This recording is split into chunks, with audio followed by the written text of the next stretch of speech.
Omnibus Law itu adalah undang-undang yang dinilai menghambat investasi. Omnibus Law dibuat karena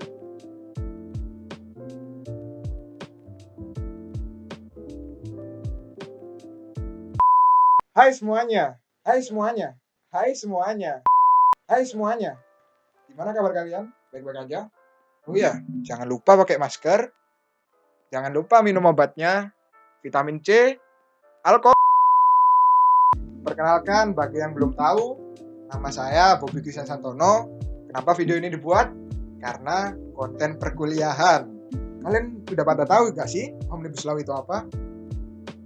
Kalian cuma tahu tentang demonya doang kan? Oke, Omnibus Law itu adalah undang-undang hukum yang bisa mencakup untuk semua atau satu undang-undang yang mengatur banyak hal. Artinya, undang-undang yang dapat menggeser undang-undang lainnya yang berada di bawah atau setara dengan undang-undang Omnibus Law.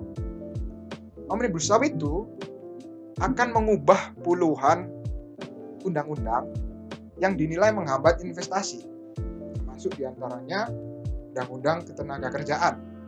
Setidaknya ada 74 undang-undang yang terdampak undang-undang ini. Setahun usai polemik revisi Undang-Undang KPK, demonstrasi berskala masif dan serentak kembali melanda. Kali ini akibat pembahasan Undang-Undang Cipta Kerja, peraturan sapu jagat yang merevisi banyak belait lama. Oke, udah pada lihat kan video yang tadi? Lalu, kenapa sih Omnibus Law itu dibuat? Omnibus Law dibuat karena terjadinya tumpang tindih undang-undang yang mengakibatkan terjadinya banyak konflik karena tidak sinkronnya antar undang-undang yang ada. Artinya, undang-undang yang ada sebelumnya saling bertentangan sehingga menimbulkan kekacauan hukum. Perlu diketahui teman-teman, gagasan Omnibus Law sebenarnya berawal dari kekecewaan presiden kita. Ya, Presiden Joko Widodo. Lantaran minimnya investasi di Indonesia.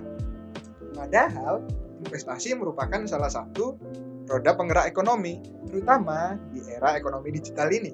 Salah satu prediksi dari presiden kita, Jokowi, birokrasi dan hukum yang berbelit membuat investasi tidak menarik di Indonesia. Lalu, siapa sih yang diuntungkan dalam Omnibus Law ini? Yang diuntungkan adalah semua pihak, baik itu negara, investor, juga buruh. Kenapa sih demikian? Berikut saya sampaikan penjelasan singkatnya. Kenapa negara? Karena akan meningkatnya arus investasi terhadap negara tersebut. Kenapa investor? Karena adanya kejelasan hukum dan proses investasi. Dan kenapa buruh?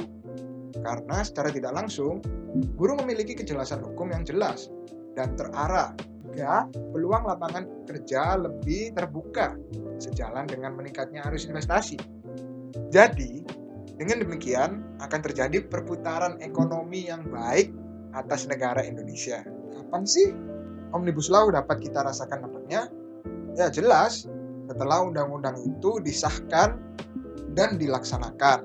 Yang pertama, penyusunan naskah akademik dari pemerintah, lalu dibahas DPR bersama pemerintah, hingga disahkan oleh DPR menjadi RUU atau Rancangan Undang-Undang. Selanjutnya, menunggu tanda tangan pengesahan RUU menjadi undang-undang oleh Presiden. Tetapi, sekalipun tidak ditandatangani Presiden, rancangan undang-undang tersebut akan otomatis sah menjadi undang-undang setelah 30 hari. Hasil pembahasan RUU tersebut disampaikan kepada DPR periode berikutnya dan berdasarkan kesepakatan DPR, Presiden, dan atau DPD. RUU tersebut dapat dimasukkan kembali ke dalam daftar prolegnas jangka menengah dan atau prolegnas prioritas tahunan. Kamu udah tahu belum sih prolegnas itu apa? Kalau belum tahu, saya jelasin ya. Prolegnas itu kepanjangan dari Program Legislasi Nasional. Nah, itu.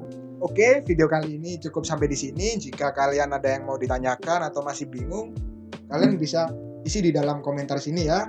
Don't forget to like, subscribe, and share ke teman-teman kalian. Semoga video kali ini bermanfaat buat kalian. Oke, sampai di sini. Dadah!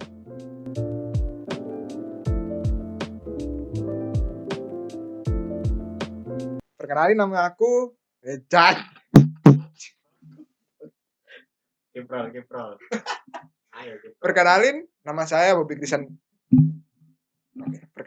saya Bobby Krisan Santono. Saya berusia 20 Kat, rambutmu. Apa?